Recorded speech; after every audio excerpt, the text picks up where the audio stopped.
এই যা পোড়া সবে বরাতের আদা রসুন ছুইলা নিলাম, বুঝছো আপুরা? তোমরা কে কে সবে বরাতের কি কি বানাইবা বাড়িতে আমার কমেন্ট করে জানায়ও। কি কি হালুয়া বা হালুয়া বুইলাও গেছি গা, কি কি হালুয়া বানাইবা, কি কি রান্না করবা তোমরা কিন্তু আমার দাওয়াত দিও, ঠিক আছে? আর এই যে আমি সবে বরাতের আদা রসুন ছুইলা লইছি। এখন আমি মানে সবে বরাত হয়তো বাংলাদেশে মঙ্গলবারে না সোমবারে, সঠিক বলতে পারতেছি না, তোমরা কমেন্ট করো যে কবে। এই যে এইভাবে রেখে দিমু, পরে ব্লেন্ডার করবো, এখন করবো না। এখন আমার আলসি লাগতেছে, এখন ব্লেন্ডার করবো না, আমি এইভাবে রেখে দিই ফ্রিজে। হ্যাঁ, ফ্রিজ সবজি টবজি শেষ। আমি কিন্তু হাপুরা হুদাই চাপা মারছি, বুঝছো? এখানে কোনো সবে বরাত নাই। সবে বরাতে এখানে এসব এগুলো পালন করে না, ছুটিও থাকে না এদের। মেরাজের ছুটি থাকে, কিন্তু সবে বরাতের কোনো ছুটি থাকে না। আদা রসুন মানে শেষ হয়ে গেছে, তো আমি এগুলা ছুইলা এখন রেখে দিলাম। কালকে রান্না করার সময় ব্লেন্ডার করব, এখন করবো না। এখন 12টা বেজে গেছে, রান্না বান্না শেষ, রান্নাঘরটা গুছাই নিব। তো আমার ম্যাডাম হচ্ছে বাচ্চা নিয়ে সারাদিন দরজা আটকে রুমে থাকে, আর ফয়সালের মতো খেলাধুলা করে, আমার সাথে থাকে। আমি রান্না করতে আসলে আমার সাথে থাকে। তো তোমরা কিন্তু জানাইবা যে সবে বরাতের দিন তোমরা কে কি রান্না করতেছো বাড়িতে, কত রকমের হালুয়া, রুটি, মাংস, ঠিক আছে? আমরা যতদিন ধরে প্রবাসে আছি, এতদিন ধরে রোজা, সবে বরাত এগুলা পালন করতে পারি না। হচ্ছে এগুলা সবে বরাত, রমজান, রোজার ঈদ এগুলা সময় এইখানে কাটাইতে হয়। কোরবানি ঈদটা শুধু বাংলাদেশে গিয়া করতে পারি আর কি। তো এবার কোরবানি ঈদের আগে দেশে যাইতে পারবো কিনা আমি সঠিক বলতে পারতেছি না, কারণ ঈদের পরে 1 মাস আমার ম্যাডাম ডিউটি করবে, তারপরে আবার 3 মাস ছুটি পাবে, গরমের ছুটি। দেখি আমি বলবো ঈদ রোজার পরে, রোজার ঈদটা গেলে আমি বলবো যে আমি কোরবানি ঈদের আগে দেশে যাব, দেখি কি বলে। আর হচ্ছে কি, প্রবাস জীবনে মনে করো যে এইসব মনে রাখলে হয় না, অভ্যাস হয়ে গেছে, এখন আর খারাপ লাগে না। প্রথম এসে খারাপ লাগছে। আর অনেক মেয়েরা আইসা মনে করে যে ভিডিওতে এসে বলে আমি একজন প্রবাসী মেয়ে, থাম্বনেইলে দেয় প্রবাস জীবন, প্রবাসী মেয়ে, এটা সেটা। এগুলো দেখলে আমার কেমন জানি লাগে, বুঝছো আপুরা? তো আমি এগুলো কখনো মানে ভিডিওতে এসে কখনো আমাকে বলতে শুনছেন আপনারা যে আমি এগুলো বলি ভিডিওতে যে আমি একজন প্রবাসী মেয়ে, হ্যান ত্যান। তো প্রবাসী মেয়ে তো কি হয়েছে, প্রবাসে আসছি দেখে কি একদম মান সম্মান সব চলে গেছে নাকি? আলহামদুলিল্লাহ, মান সম্মান নিয়েই কাজ করতেছে এখানে। তো এইসব আমার বলতে ভাল লাগে না, সত্যি কথা। কেন জানি বিবেকে মানে ভাল লাগে। আমি প্রবাসে থাকি, সেটা আমার চ্যানেলের নাম দেখলে সবাই বুঝতে পারে যে যেহেতু ভিডিও মান ব্লগার, তো ওমানেই আছি, ওমান থেকেই হয়তো ভিডিও বানাই, এই জন্যই সবাই চ্যানেলের নাম দেখলেই বুঝতে পারে, আবার ভিডিও দেখলেই বুঝতে পারে যে কোথায় আছি। তো বারবার প্রতিটা থাম্বনেল, প্রতিটা ইসে কেন বলতে হবে, এগুলো আমার ভাল লাগে না। তো যাই হোক, এখন এই যে আজকে দুপুরে রান্না বান্না করলাম, অবশ্যই এখন শেয়ার করতেছি রান্না বান্না। আগের থেকে শেয়ার করি নাই, কারণ অনেক ব্যস্ত ছিলাম, কাজে দেরি হয়ে যাবে, এর জন্য আর ভিডিও শেয়ার করা হয় না। আর আমার জন্য পাতাকপি ভাজি করছি, আদা রসুন ছুইটলা করে রেখে দিলাম। তোমরা রমজান না, সবে বরাতের হালুয়া রুটি সবাই আপুরা খাইয়া দেয়া তারপর আমাকে এসে কমেন্ট করবা যে আপু খাইছি, ঠিক আছে? আর আমাকে খাওয়ার সময় মনে করো আপুরা, তাহলে আমি মনে করো আমি মনে মনে খেয়ে নিব। বাংলাদেশে আসার পরে দেখি আমার আশেপাশে যেসব আপুরা আছে, আমাদের বাসায় ইনভাইট করবো আপুদের। কে কে আসতে চাও কমেন্ট করো আপুরা, তোমাদেরকে অবশ্যই আমার বাসায় নিয়ে আসবো। যদি কাছাকাছি হয়, যদি আসতে পারো, অবশ্যই দেখা করবে ইনশাআল্লাহ। দোয়া করো যাতে খুব তাড়াতাড়ি আসতে পারি দেশে। ম্যাডাম ঘুমাইছিল, তো চিপস দিতে মনে নাই, এখন উইঠা তারপর চিপস দিছে, এখন 12টা বাজে। ওরা 10টার সময় চিপস খায়, আজকে দেরি হয়ে গেল। ফয়সাল অনেক খুশি চিপস পায়া। ফয়সাল আমার মানে কফিলের বোন আসছিল, উনি স্কুলে চাকরি করে, তো ওনাকে দিয়া ম্যাডামের স্কুলে যে চিপস মানে বিক্রি করে ওই চিপসের কার্টন, চকলেট, কুকিজ এগুলো আনাইছে আর কি। ওনার মেয়েদের স্কুলে প্রতিদিন ওরা স্কুলে টিফিন নিয়ে যাবে বাসার থেকে। টাকা দিয়ে দিলে কি হয়, ওরা টিফিনের সময় ওই সিরিয়াল ধরে কিনতে কিনতে অনেক দেরি হয়ে যায়, খাওয়ার সময় পায় না, এর জন্য বাসার থেকে খাবার নিয়ে যায়। স্কুলে যা যা পাওয়া যায় সব মানে ওই আমার কফিলের বোনকে দিয়ে আমার ম্যাডামে ফোন করে আনায়, বললে ফোন করলে বললে দেওয়া যায় বাসায় এসে। তো দিয়া গেছে, আমি আবার ড্রয়িং রুমে আটকায় তালা মেরে থুয়েছি যাতে করে ফয়সাল না খায়, তালা মেরে চাবি সরে রাখছি। দেখেন ওর কাণ্ড, দেখেন আপনারা খালি ই করে, এগুলাই করে সারাটাক্ষণ এগুলাই, এক স্থির হয়ে একটু বসে না, হাত তলারা সারা এরকম করবো সারাদিন। আয় ফয়সাল, ফয়সাল সমস্যা কি? গেলছি গাদি দেখছি। গিলছি মানে বইতে কইলাম, গিলছি বলে, ইজলিস বলে, গায়েদি বলে, মানে অনেক রকমের ভাবে বলা যায় আর কি।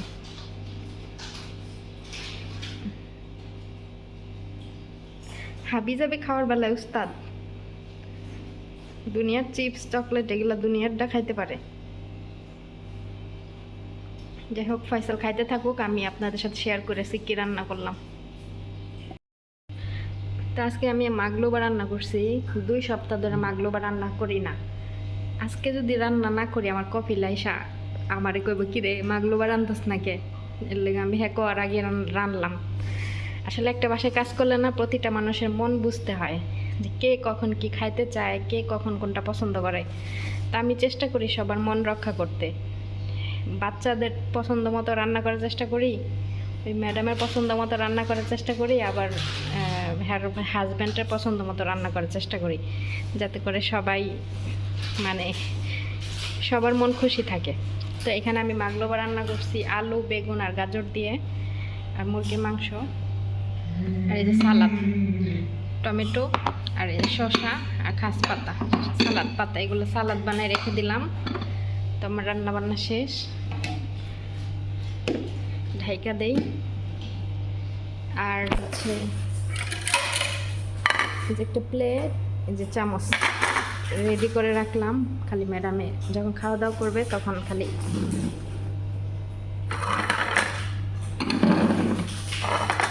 বেড়ে খাবে। আর এই যে চুলা অনেক নোংরা হয়ে আছে, চুলাটা এখন পরিষ্কার করব।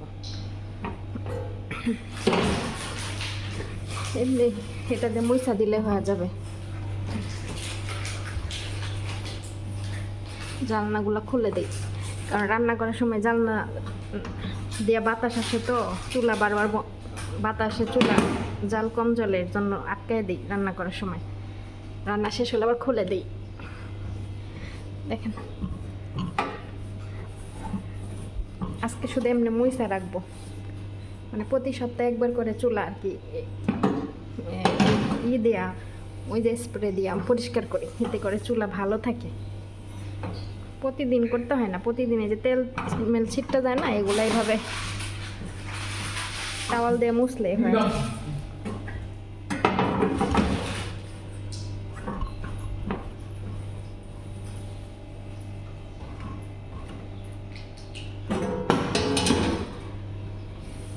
মুরগি ভাজছি তো তেল ছিটটা গেছে। মুরগি ভাজা, মাছ ভাজা ভাজতে গেলে তেল ছিটটা যায়, নাইলে তেল ছিটটা না। খালি রান্না করলে এত ময়লা হয় না, মাছ মুরগি ভাজতে গেলেই চুল নোংরা হয় বেশি।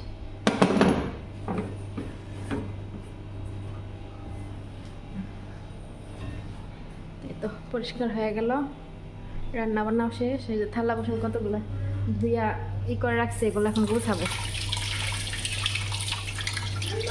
পাতিলা লাগা গেছে, ভিজায় রাখলে উঠা যাবে এটা। আর আমার জন্য পাতাকপি ভাজি করছি, একটু শেয়ার করি আপনাদের সাথে। এই যে পাতাকপি ভাজি, দাঁড়ান দেখাইতেছি বিলা।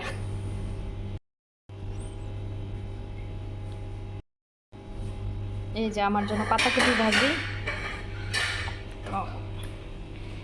এটা লাল পাতাকপি ভালো, পুষ্টিকর, অনেকে কমেন্ট করছেন। তো ভাবছিলাম খামো না, ফালাই দিই, এখন দেখি না অনেকে কমেন্ট করছেন যে পুষ্টিকর। তো ভাবলাম যে যাই হোক, টাকা দেখি নামছে, কষ্ট করে হইলো খাই। তো ভাজি করলাম, মজা হয়েছে।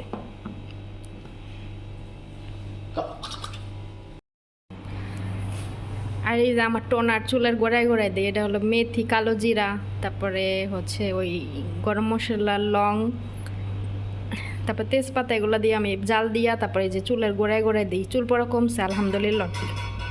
আজকে শেষ, এটা ব্যবহার করলে আজকে শেষ, আবার কালকে বানাবো নতুন করে। একবার বানাই 1 সপ্তাহ রাখি, 1 সপ্তাহ ব্যবহার করি, তারপরে আবার 1 সপ্তাহ পরে আবার নতুন করে বানাই। তো জায়গায় রেখে দেই।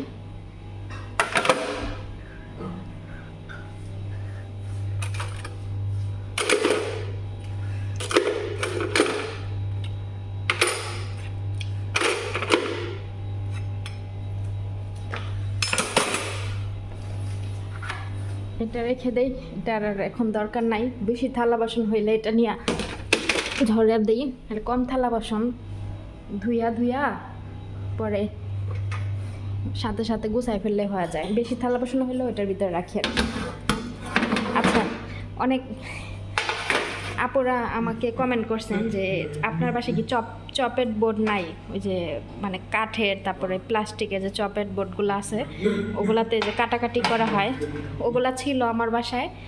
কাঠেরগুলা, প্লাস্টিকেরটাও ছিল, কাঠেরটাও ছিল।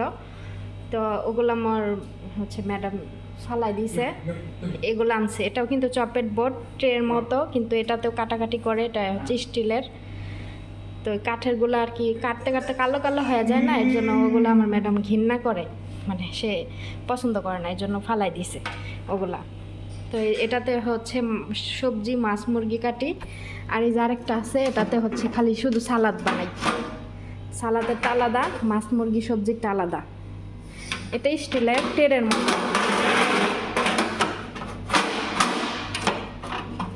মতো, ক্লোরক্স দিয়ে ধুইলে পরিষ্কার হয়ে যায়। এটাও গুছাই।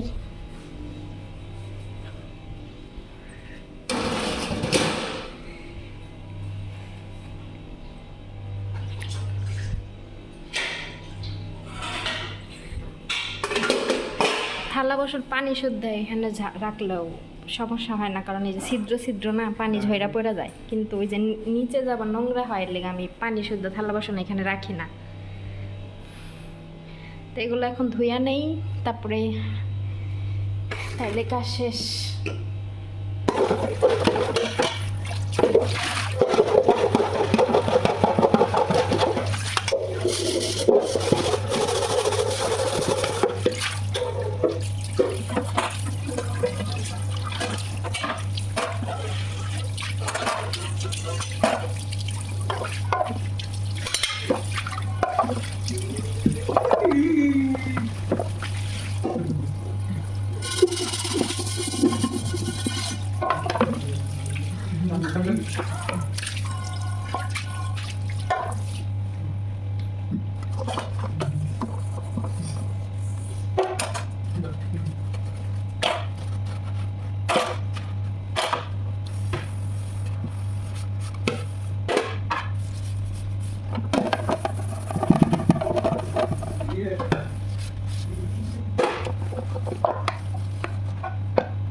Ah.